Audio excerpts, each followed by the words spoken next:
الحمد لله رب العالمين، والصلاة والسلام على سيد الأنبياء والمرسلين وعلى آله وأصحابه أجمعين. أما بعد، فأعوذ بالله من الشيطان الرجيم. بسم الله الرحمن الرحيم. يا أيها الذين آمنوا كتب عليكم الصيام كما كتب على الذين من قبلكم لعلكم تتقون. صدق الله العظيم وصدق رسوله النبي الكريم الرؤوف الرحيم. إن الله وملائكته يصلون على النبي يا أيها الذين آمنوا صلوا عليه وسلموا تسليما. الصلاة والسلام عليك يا سيدي يا رسول الله وعلى آلك وأصحابك يا رحمة للعالمين. اب تمام حضرات کو معلوم ہے کہ یہ ماہ بہت عظمت والا اور برکتوں والا ہے. اللہ رب العزت نے جس طرح اس امت پر روزے فرض فرمائے ہیں، ایسے ہی سابقہ امتوں پر بھی اللہ رب العزت نے روزے فرض فرمائے. لیکن روزے کا جو مقصد تھا،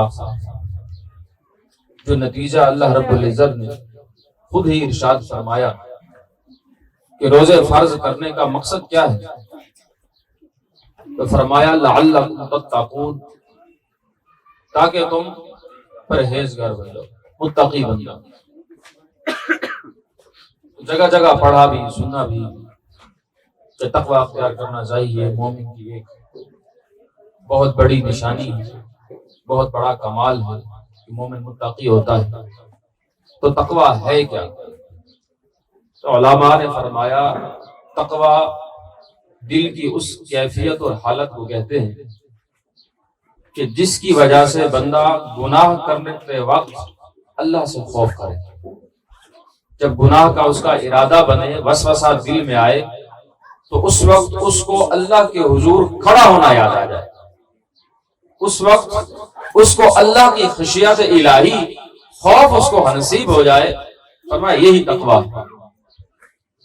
تقوی انسان کو گناہوں سے بچاتا ہے. اور حضرات نے فرمایا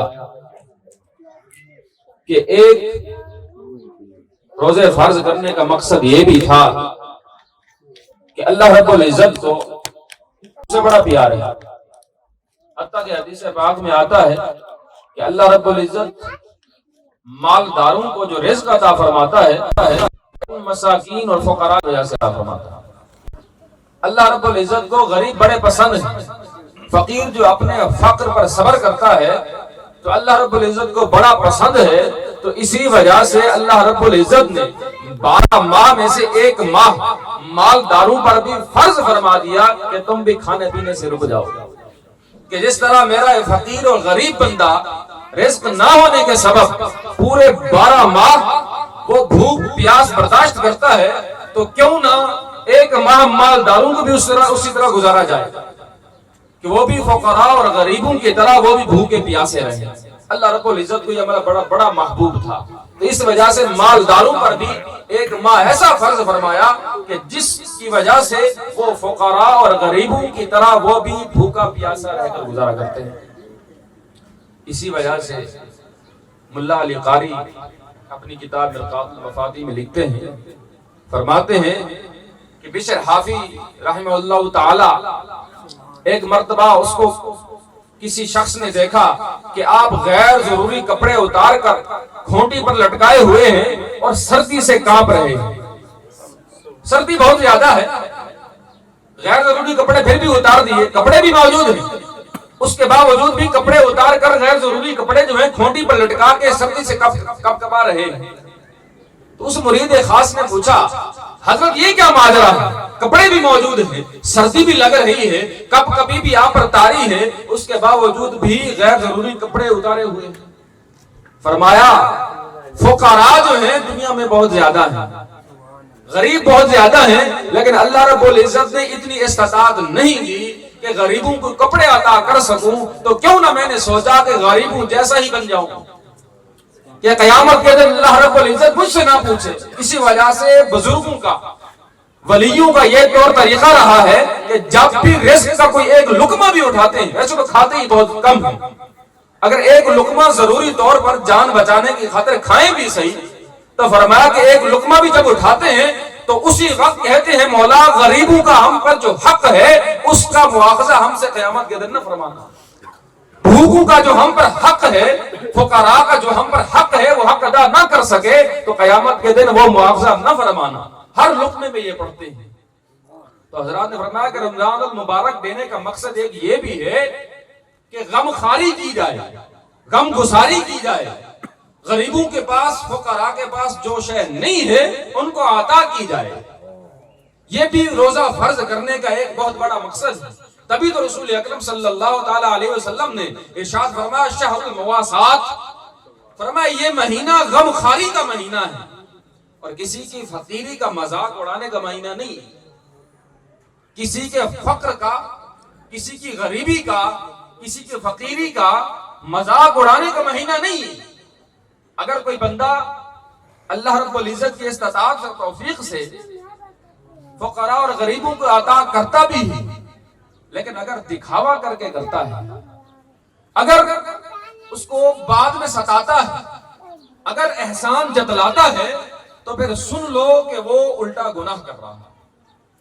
اللہ رب العزت نے قرآن پاک میں ارشاد فرمایا کہ ان لوگوں کی مثال جو اپنے مال خرچ کرتے ہیں، فرمایا ایک دانے کی مثال ہے، فرمایا جو دانہ زمین میں بویا جاتا ہے اس سے پھر 7 بالیاں نکلتی ہیں اور ہر بالی پر 100 دانے پروئے جاتے ہیں۔ یعنی معلوم ہوا اللہ رب العزت نے فرمایا کوئی بندہ جب ایک نیکی کرتا ہے تو اسے 10 سے لے کر 700 گنا تک نیکی عطا کی جاتی، صرف ایک نیکی کی وجہ سے۔ اور یہ بھی فرمایا کہ اللہ رب العزت جسے چاہتا ہے 700 گنا سے زیادہ بھی عطا کرتا ہے۔ تو کسے اللہ رب العزت 700 گنا سے بھی زیادہ عطا کرتا ہے؟ تو حضرات نے فرمایا، علماء نے فرمایا کہ ایک شخص کے پاس بہت کچھ ہو، کروڑ پتی ہو، اگر وہ بندہ رات کو ہمسائے کو یا کسی فقیر کو 2 روٹی صدقہ کر کے سوئے تو اس نے بھی نیکی کی۔ اور ایک شخص کے پاس کھانا ہے لیکن کروڑ پتی نہیں، اس نے اپنے کھانے میں سے کچھ بچا کر 2 روٹی اس نے بھی عطا کی، یہ بھی نیکی۔ اور ایک ایسا شخص ہے جس کی کل کائنات 2 ہی روٹی ہے، جس کی کل کائنات سارا کچھ اس کو اللہ نے جو عطا 2 ہی روٹی ہے، 2 روٹی کے سوا کچھ بھی نہیں ہے، اس کے باوجود بھی اس نے 2 روٹیاں ایک غریب اور فقیر کو دے کر بھوکا سویا، یہ بھی تو ایک نیکی ہے۔ لیکن فرمایا ایک کروڑ پتی نے جو 2 روٹی صدقہ کی، اور ایک وہ بندہ جو کروڑ پتی نہیں ہے لیکن اس کے باوجود اس کے پاس مال ہے، اس نے جو 2 روٹی صدقہ کی، اور ایک وہ شخص کہ جس کی کل کائنات 2 روٹی تھی اس نے بھی صدقہ کیا، تو کیا یہ تینوں اشخاص کی جو نیکیاں ہیں کیا یہ برابر ہو سکتی ہیں؟ فرمایا نہیں، جو کروڑ پتی نے 2 روٹی صدقہ کی تھی وہ اس نیکی کو نہیں پہنچ سکتی جو اس بندے نے جس کے پاس کچھ نہ کچھ ہے اس نے 2 روٹی صدقہ کی تھی، اور جو اس نے 2 روٹی صدقہ کی وہ اس شخص کی 2 روٹی صدقہ کو نہیں پہنچ سکتی جس کی کل کائنات 2 روٹی ہی تھی۔ تو کل کائنات 2 روٹی ہو یا کوئی اور شے ہو، سب کچھ ہی بندہ عطا کر دے۔ عثمان غنی رضی اللہ تعالی عنہ نے غزوہ تبوک پر آپ نے 1000 اونٹ ماں کچاوا سارا کا سارا صدقہ فرمایا اور 1000 دینار بھی صدقہ فرمایا۔ عبد الرحمن بن عوف رضی اللہ تعالی عنہ نے بھی صدقہ فرمایا۔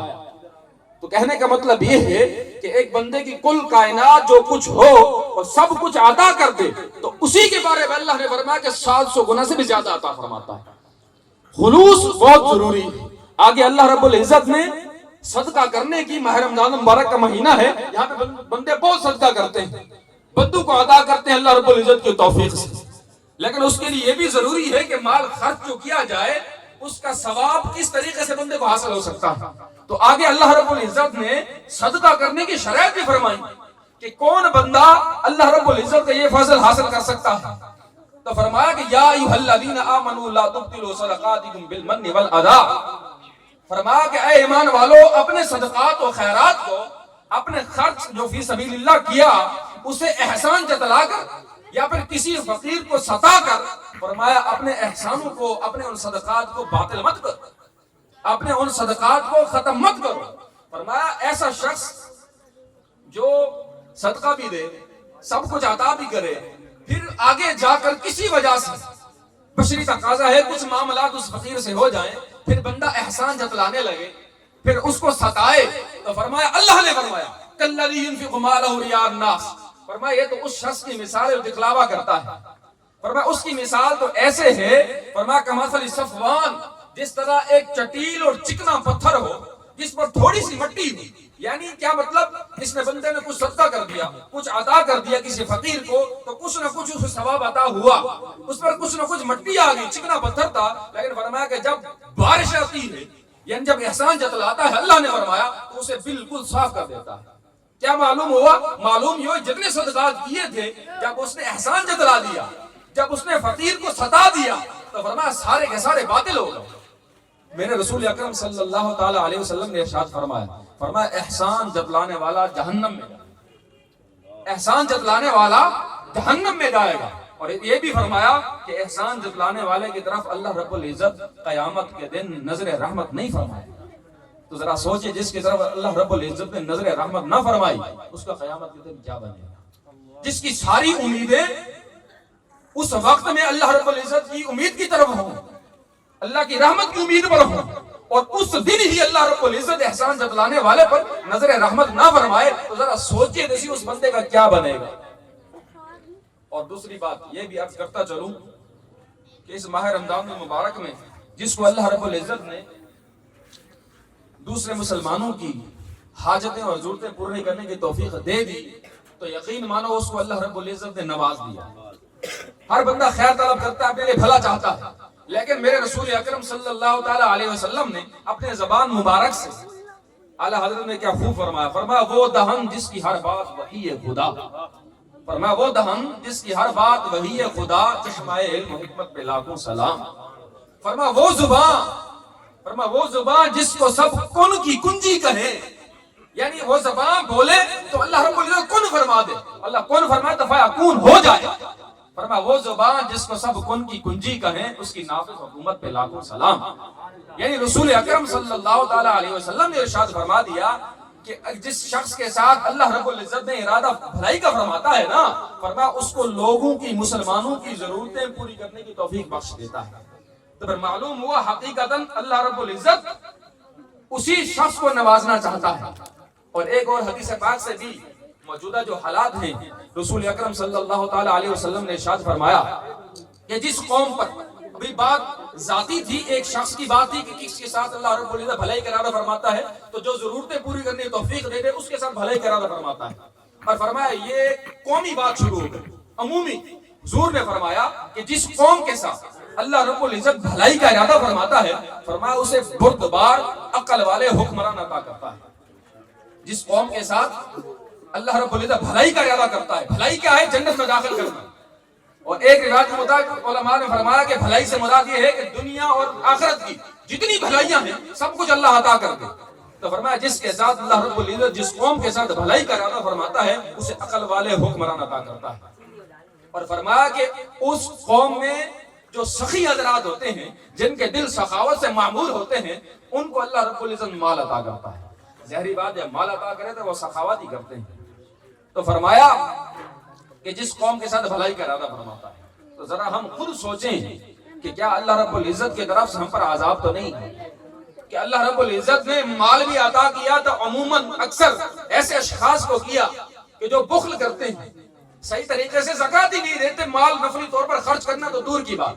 تو اللہ رب العزت نے ہماری قوم میں سے مال انہی کو دیے جو اکثر طور پر، کچھ ہیں جو سخاوت کرتے ہیں لیکن اکثری طور پر سارے بخل ہی کرتے ہیں۔ تو کیا اللہ رب العزت کی طرف سے پھر بھلائی کا ارادہ بنا ہوا؟ اور آپ کے سامنے موجودہ حالات جو ہیں، کیا آپ کے حکمران عقل والے ہیں؟ کیا آپ کے حکمران بردبار ہیں؟ کیا آپ کے جو صاحب اقتدار ہیں کیا وہ بردبار ہیں، عقل والے ہیں کہ وہ معاملے کو کس طرح ہینڈل کرتے ہیں؟ جس طرح انہوں نے ہینڈل ابھی کیا ہے کہ کس طرح مسلمانوں نے جامع شہادت نوش کیا ہے، کس طرح مسلمانوں نے اپنے مالوں کو برباد کیا ہے، کس طرح مسلمان وہاں پہ شاہراہوں پر جب جا کے بیٹھے تو کس طرح اسٹیٹ فیئر کیے گئے. تو کیا یہ صاحب اقتدار لوگوں کی بردباری تھی؟ اگر بردباری ہوتی تو کسی ایک مسلمان کو بھی تھوڑا سا ایذا نہ آتا. تو کیا اللہ رب العزت کی طرف سے پھر بھلائی کا ارادہ تو نہ ہوا؟ کیونکہ رسول اکرم صلی اللہ تعالی علیہ وسلم نے مفہوم مخالف بھی فرمایا. فرمایا جس قوم کے ساتھ بھلائی کا اللہ ارادہ فرماتا ہے تو فرمایا عقل والے حکمران عطا کرتا ہے. اور فرمایا جس قوم کے ساتھ اللہ رب العزت بھلائی کا ارادہ فرماتا ہے تو سخی لوگوں کو مال عطا کرتا ہے تاکہ وہ لوگوں پر خرچ کریں. تو معلوم ہوا اللہ رب العزت کی طرف سے پھر بھلائی کا ارادہ نہیں ہے. تو پھر ہمیں توبہ کرنی چاہیے. یہ مہینہ ویسے ہی برکتوں اور رحمتوں کا مہینہ ہے. حقیقتاً زیادہ سے زیادہ رات کو خاص کر تہجد کی نماز میں اللہ رب العزت کی طرف سے توبہ کی جائے. مولا ان صاحب اقتداروں کے نصیب میں اگر ہدایت ہے تو ہدایت دے دے. اگر ان کے نصیب میں ہدایت نہیں ہے تو ہمیں بردبار حکمران عطا فرما. آمین وما علیہ الا البلاغ.